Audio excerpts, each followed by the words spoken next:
It started with a birthday card. Just a simple, handwritten envelope from my sister. She lives in Arizona and never misses sending one. Every year, like clockwork, it's in my mailbox a few days before. She always includes a little photo of the kids, a scratch-off lottery ticket, and her signature joke. Don't spend it all in one place. But this year, nothing came. I thought maybe she forgot.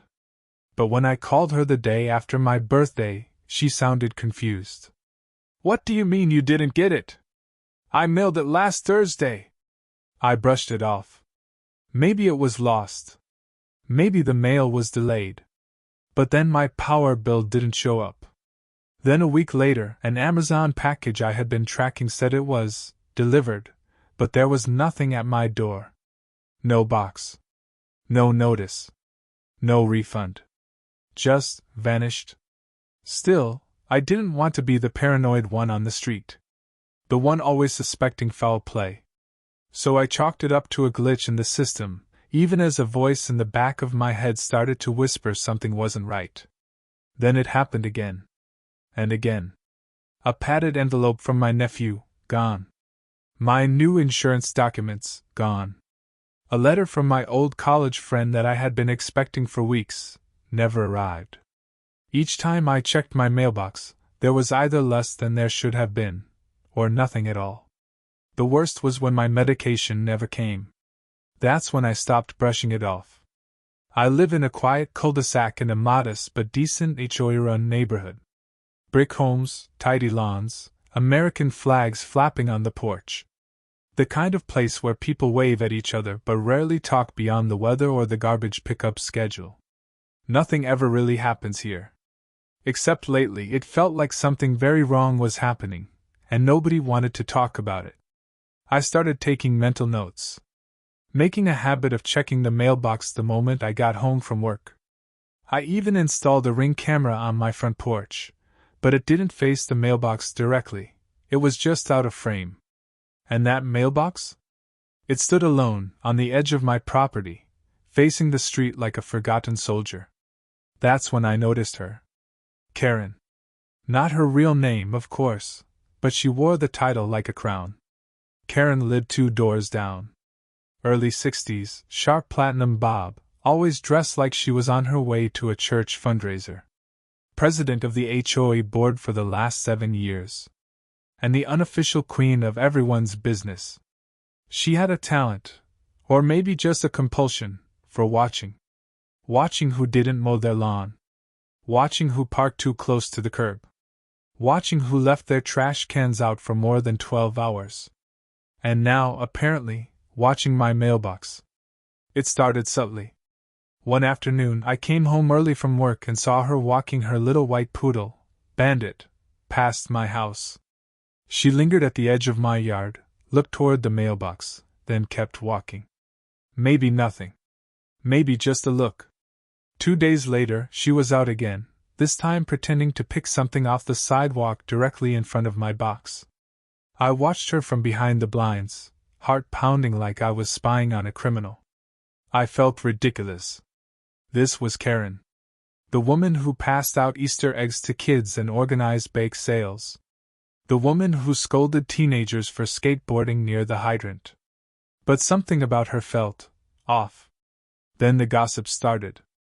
At the HOA meeting that month, while Karen was ranting about non-standard solar garden lights and unauthorized color palettes on garage doors, I sat in the back, quiet, just observing. That's when Mr. Ramirez leaned over to me. You missing mail too? I looked at him. Wait, what? He nodded. My VA paperwork. Twice. My daughter's birthday card never came either. Karen said maybe it was the postal worker. Another woman sitting nearby, Mrs. Hargrove, early 70s, always wearing gardening gloves, even indoors, chimed in. I've had 3 checks go missing. Told the HOA, and Karen said it's probably kids. That night I barely slept. It wasn't just me. Something was happening. Something bigger than a few missing envelopes. And Karen, she always seemed to have an explanation. Always a little too quick to dismiss it. always suggesting it must be the mail carrier, or those kids on scooters, or maybe even raccoons. I kid you not. I knew I needed proof. I went online and ordered a set of discrete GPS trackers. They came 2 days later, ironically, in a package I had to pick up at the post office because it never made it to my house. I wrapped one in a plain white envelope, addressed it to myself, and placed a $5 bill inside. Just enough to make it tempting. I even added a fake return address and a message on the back that read, "From Mom, love you." Then I dropped it in a mailbox across town. The wait was excruciating. I checked the tracking every hour. I watched from my front window like a detective on a stakeout. Day 1, nothing. Day 2, the USPS app said, "Delivered." But when I checked my box, it was empty.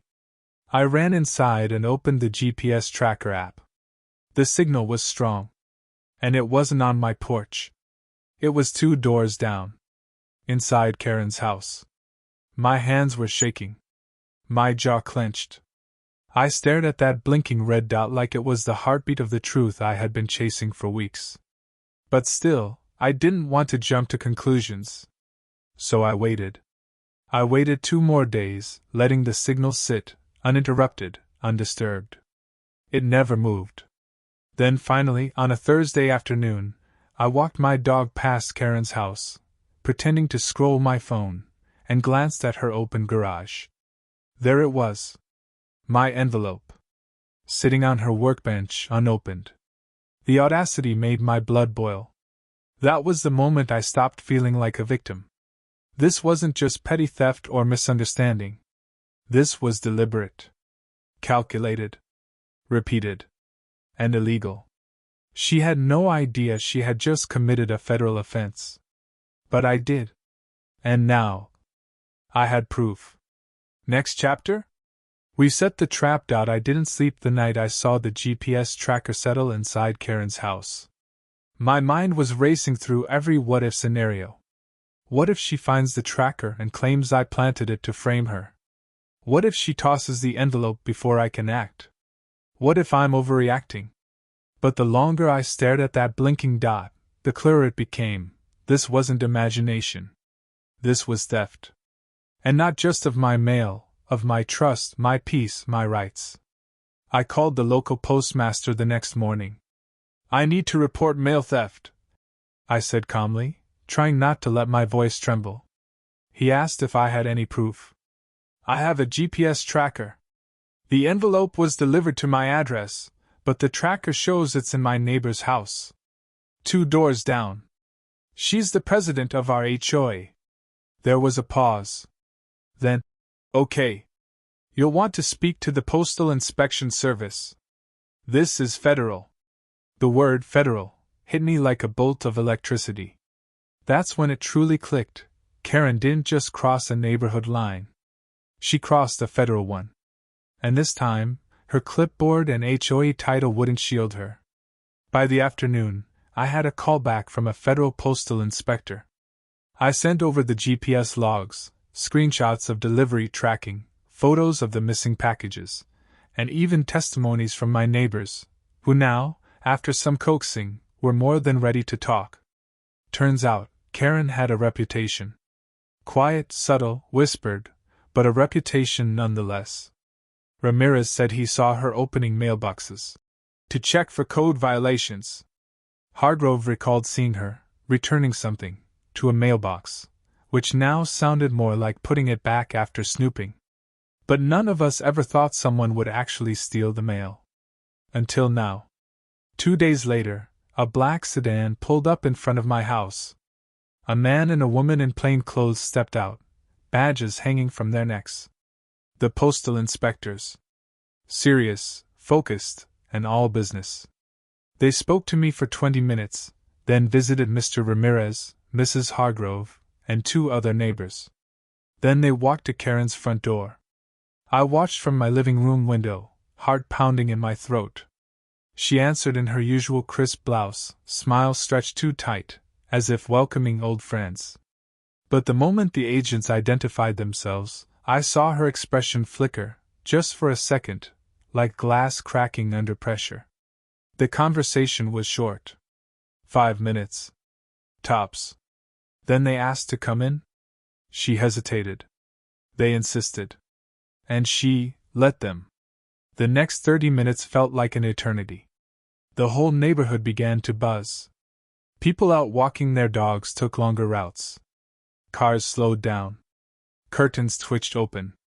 Even the teenagers loitering by the mailbox suddenly remembered they had front-row seats to a real-life episode of neighborhood justice. Then the moment arrived. The inspectors exited with a small plastic evidence bag, inside it, my envelope. Unopened. Still intact. With my fake return address and the note from Mom. The trap had worked. Karen followed them out, arms folded, face flushed, trying to keep her composure. She looked at the bag like it was a grenade about to explode. And it had, just not the kind she expected. As the agents left, she turned, locking eyes with me across the street. There was no way this time. No tight-lipped smile. Just a cold, empty stare. A few days later, the HOA issued a formal announcement. Karen was stepping down. For health reasons. The statement was vague, but the whispers weren't. Everyone knew. But it didn't end there. 2 weeks later, I received a certified letter from the USPS. The investigation had led to formal charges. Tampering with and stealing mail, a federal offense. Up to 5 years in prison. Thousands in fines. And suddenly, the woman who used to lecture us about mailbox paint color was facing federal charges for stealing what was inside them. The irony wasn't lost on any of us. I stood by my mailbox that evening, watching the sunset spill gold over the quiet street. A couple walked by and nodded. Mr. Ramirez gave me a thumbs up from his porch. And Mrs. Hargrove? She planted a small American flag right next to her mailbox, smiled, and shouted, "Justice looks good on this street." But here's the real twist. A week later, I checked my mailbox and found a letter. No return address. Just one line written in blocky handwriting. "You should have minded your business." I froze. Because while Karen was gone, someone else was still watching. And this time, the game wasn't just about mail. It was about revenge. Let me know if you'd like a sequel. Because Karen's story might have ended, but this neighborhood, it has secrets you haven't heard yet. I held the letter in my hand like it was a live wire. You should have minded your business. No return address. No signature.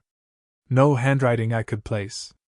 The envelope was plain, but the message inside burned like a threat. And not the vague, passive kind. This was deliberate. Sharp. Personal. I stood there in the dim porch light, heart thudding in my ears, replaying the sentence over and over again. Who sent it? Karen was gone, or so we thought. Formally. Stepped down. Sure, but I hadn't seen her since the postal inspectors walked off her porch with my envelope in a baggie. The gossip mill said she moved out, possibly staying with family while her lawyers sorted out the mess. But someone wanted me to feel watched. And in that moment I did. For the first time since this entire saga began, I wasn't angry. I wasn't even proud. I was afraid.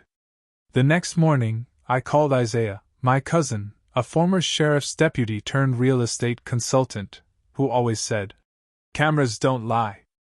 People do." I asked him to help me set up a few discreet ones, not just over my door, but near the mailbox and in the hedges that bordered my property. He didn't ask many questions. Just showed up with a toolkit, motion sensors, and a quiet kind of seriousness I hadn't seen since Grandma's funeral. "You think it's her?" he asked as he adjusted the lens under the porch awning. "I don't know," I whispered. "But if it isn't, that's worse," he finished, without looking at me. Over the next 3 days, I lived in a constant state of half-alert. Every time a shadow moved across my blinds, I flinched. I checked the cameras obsessively. I avoided my usual mailbox strolls, letting letters sit an extra day or two. And every time I stepped outside, I felt it, that invisible weight pressing against my back. Like someone was watching, waiting, deciding. Then, the second note came. This time tucked under my windshield wiper at the grocery store. You don't belong here. No envelope. Just a folded message, slightly damp from the morning dew, typed in all caps. My stomach sank. This wasn't just a neighbor with a grudge anymore. This was a game. A calculated psychological chess match, and I didn't even know who I was playing. I rushed home, checking the footage. Nothing. No unusual cars. No suspicious figures. Just a mail truck, a few dog walkers, and the same quiet calm that made my street feel like a retirement brochure. But that night, something broke. At 2:17 a.m., the camera on my front lawn caught it. A hooded figure. No taller than 5'8". Black sweatshirt. Gloves. They crept along the edge of my driveway, flashlight low, avoiding the sensor zones as if they'd studied the layout. Smart. Quick. Practiced. They didn't go for the mailbox. They went for the side gate. The one that led to my backyard, to the small office shed where I work late some nights. They jiggled the lock. Tried the window. Stood still for 5 whole minutes. Then, as if sensing the camera or just giving up, they turned around and disappeared. No vandalism. No theft. Just presence.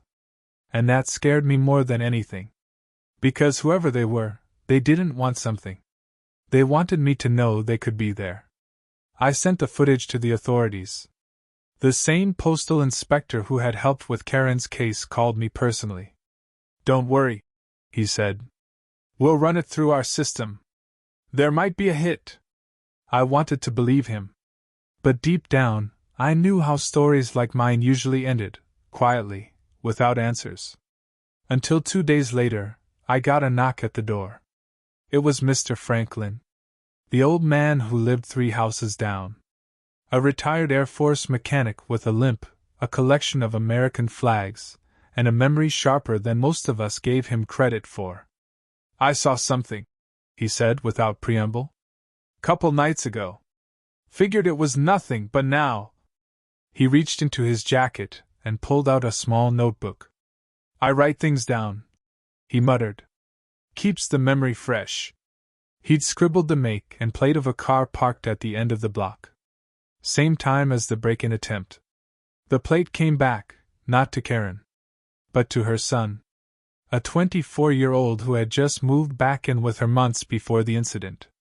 Previously arrested for trespassing in another state. Never charged. Suddenly, the dots connected.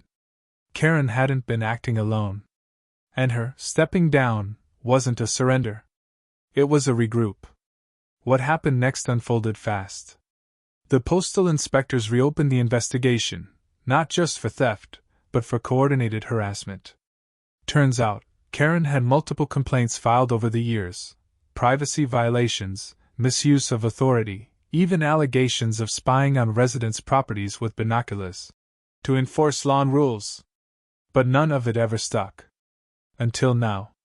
With the new footage, the car logs, the letters, and the past complaints, they had enough to issue a restraining order. Karen and her son were barred from approaching my home, my mailbox, or contacting me in any way. The HOA? Quietly disbanded under pressure. And Karen's name? Blacklisted from ever holding an HOA position again in the county. But here's what stayed with me. That final night, after the restraining order was served, I opened my mailbox and found one last envelope. This one wasn't a threat. It was addressed in cursive. No return address. Inside was a single Polaroid. A photo of me, standing in my backyard. Taken from the woods behind the fence. No date. No message. Just proof that long before I noticed her, Karen had been watching. The game didn't start when I set the trap. It started long before that. And that's when I realized. Sometimes, your enemy isn't just a nosy neighbor. It's someone who's been waiting for you to notice. They say justice is blind. But in my case, Justice had a badge, a clipboard, and a very tired look on his face when he knocked on my door at 8:15 a.m. that Monday morning. Postal Inspector Rayner. The same man who first told me they'd look into it when I thought Karen was stealing my mail. Only this time, there was no skepticism in his voice. No polite nods. Just a folder in his hand, thick, worn, and packed with enough paper to rewrite the HOA handbook 3 times over. This time, it's not just about mail, he said. It's about obsession. I invited him in. He didn't sit. He placed the folder on my kitchen table and opened it slowly, almost like it was radioactive. Inside were photos, statements, copies of complaint reports from residents I hadn't even known were watching. Turns out, my neighbors weren't as blind as I thought. They had simply been silent. Until now. Mrs. Chaudhary from across the street, the woman who always smiled while watering her flowers, had seen Karen loiter near my fence more than once after dark. Tyson, the teenager 2 houses down, admitted Karen had once offered him money to install a second camera, just to help monitor code violations. Even old Mr. Calvin, deaf in one ear and pushing 90, had noticed a car parked outside my home more often than was normal. But no one ever said anything. Because Karen had built something bigger than an HOA. She had built fear. It wasn't just about power. It was about control. She had slowly turned the HOA into a personal surveillance operation, under the guise of neighborhood watch, aesthetic standards, or male safety protocols. Residents who didn't fall in line were threatened with fines, or worse, public shaming during monthly board meetings. One neighbor's kids left chalk drawings on the sidewalk. Karen issued a warning. Another hung a wind chime that made too much noise in the breeze. Karen threatened a violation. A single mother painted her door maroon. Against regulation. Karen barked. What I once thought was paranoia was actually a pattern. A long, calculated effort to mold the neighborhood into her version of perfection. One envelope, one camera, one rule at a time. And somehow, I'd become her final project. Inspector Rayner laid it out plainly. This was more than theft. This was targeting. This was harassment, intimidation, and federal tampering. He paused, then handed me a printed copy of the United States Postal Code. Title 18, Section 1708, he said, tapping the page. Mail theft. A felony. I stared at the words, cold and sharp. 10 years. That was the maximum sentence. And while Karen wouldn't get all 10, they were building a case strong enough that she might finally see consequences she couldn't charm, cheat, or HOA petition her way out of. It all came to a head 2 weeks later. The courtroom wasn't full, but it felt crowded with tension. Karen sat in the front, flanked by a lawyer who looked more like a tax accountant than a defense attorney. Her son, arms folded, glared at me like I'd personally ruined his trust fund. I was called to testify. Not just about the stolen mail, but about the threats. The photos. The late-night visitor. I spoke clearly, calmly, but there were moments my voice cracked, not from fear, but from the strange weight of finally being heard. I looked over once, and Karen stared right back. No guilt, no regret, just cold entitlement. Like I had violated her peace by standing up. That's when it hit me. Karen never wanted power for power's sake. She wanted obedience. She wanted to be the rule, not just enforce it. And now, she was watching it all slip away. The judge didn't mince words. After reviewing the footage, the letters, the car plate, and the neighborhood statements, he ruled in favor of immediate legal action. Karen was charged with federal mail theft and misdemeanor harassment. Her son? Charged with trespassing and conspiracy. They didn't walk out that day. They were escorted. And the neighborhood? It exhaled. That weekend, we held our first community gathering without an HOA agenda. No bylaws. No rulebooks. Just potluck dishes, paper plates, and real conversations. People laughed. Music played. Mr. Franklin showed up in a Hawaiian shirt. Tyson brought his skateboard and did tricks off the curb. Mrs. Chaudhary taught my niece how to braid flowers into her hair. And for the first time in months, maybe years, the neighborhood felt like home again. Not a compound. Not a board meeting. Just people. Together. Free. That night, I walked out to my mailbox. Opened the lid. Nothing inside, and for once, that felt good. No missing letters. No fake threats. No eyes in the dark. Just the quiet breeze of a neighborhood finally free from fear. And me? I smiled. For the first time in a long time. Because this war didn't end with drama. It ended with truth. And sometimes, that's all you need to win. You don't really know how much fear you've been living with, until it's gone. For months, I had walked on eggshells in my own neighborhood.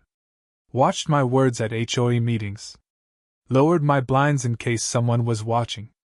Tiptoed around my mailbox like it was some kind of trap, which, in hindsight, it basically was. But the week after Karen's arrest? It felt like I could breathe again. Not just in my lungs. In my soul. The air was lighter. The sidewalks somehow wider.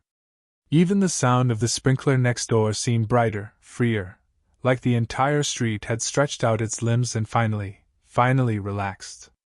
Karen was gone. And for the first time in years, so was the chokehold she had placed on our community.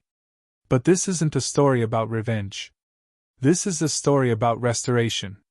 Because what happened next surprised even me. 3 weeks after her arrest, I received a knock on my door.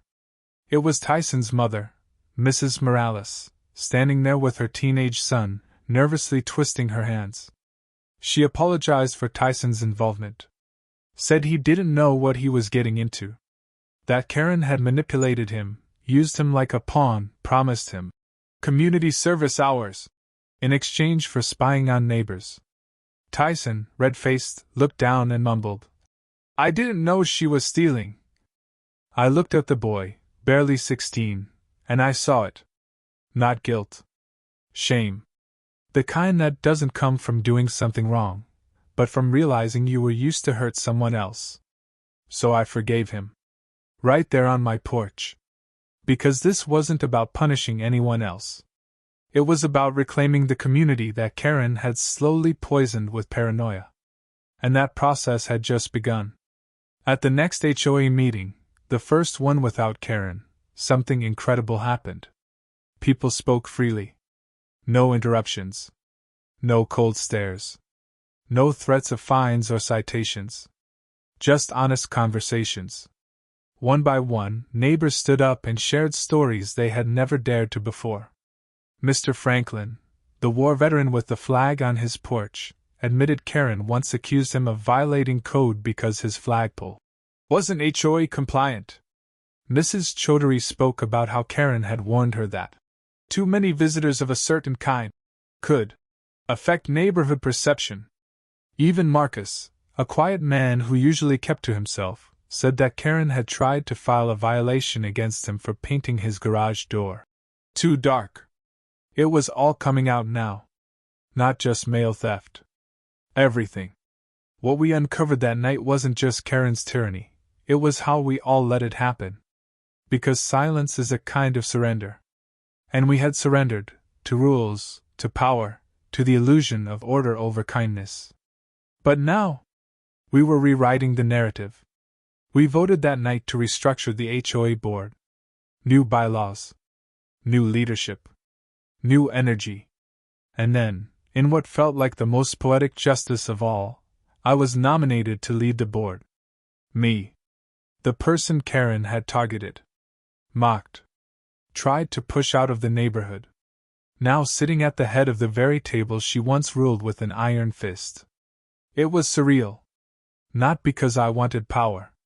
But because I knew what not to do with it. I promised transparency. No more surprise fines. No more neighborhood surveillance. No more weaponizing of regulations. Just fair, open leadership, focused on people, not power. And as I looked around the room, I saw faces nodding. Not just in agreement. In relief. The neighborhood changed after that. The kids played louder. The music played later. The flowers grew wilder. People painted their doors red, blue, even yellow, just because they could. We weren't just recovering. We were healing. And one quiet Sunday afternoon, as I was walking to my mailbox, not cautiously, not suspiciously, just casually, I saw something that stopped me in my tracks. A letter. No return address. Inside? Just one sentence. Written in blocky handwriting. I'm sorry for everything. K. No signature. No plea. No excuses. Just that one sentence. I held it for a moment, reading it again. And then? I let it go. I folded it back up and placed it gently in the drawer next to my front door, not to hold on to the pain, but to remind myself that even the people who hurt us the most are still human. Flawed. Fragile.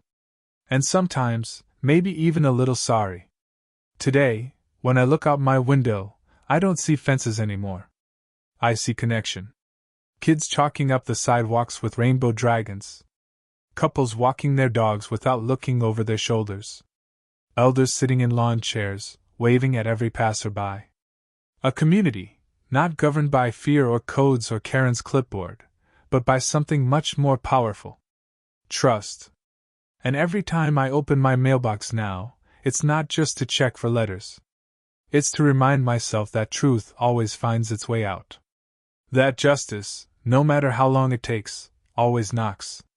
And that sometimes, the smallest battles, like a stolen letter, lead to the biggest victories. So if you've ever felt powerless, silenced, or watched by someone who thinks rules make them untouchable, remember this. They may have the clipboard, but you have the truth. And the truth? It always, always delivers.